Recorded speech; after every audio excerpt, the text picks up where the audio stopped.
Je m'appelle Julien Courtiel et je vais vous présenter un des projets qui nous semble fédérateur pour l'équipe AMAC lors du prochain quinquennat, à savoir la combinatoire des structures à étiquetage contraint.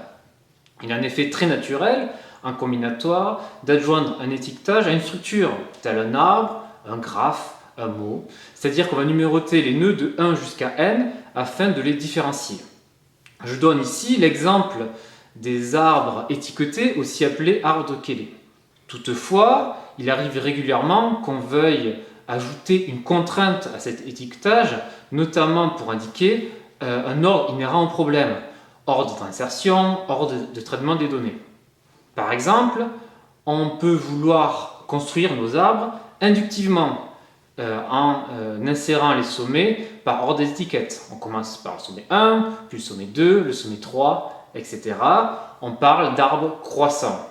C'est ce genre de structure qu'on souhaite étudier par le prisme de la combinatoire. Rappelez-vous le triangle de tout à l'heure, on va s'intéresser au dénombrement, à la génération aléatoire, à l'analyse probabiliste, à la complexité d'algorithmes, entre autres. Pour mener à bien cette étude énumérative, on utilise généralement des séries génératrices. Or, ici, ce qui constitue un gros verrou méthodologique, et en même temps, c'est ce qui va donner de l'intérêt à ces travaux, c'est que les séries génératrices ne vont pas avoir des descriptions simples. En effet, elles vont être caractérisées par des équations différentielles qui peuvent ne pas être linéaires, voire même des équations en dérivées partielles. Et cela va rendre leur étude plus délicate par rapport à des étiquetages non contraints. Je vais lister maintenant pêle-mêle les structures à étiquetage contraint sur lesquelles on travaille ou on prévoit de travailler.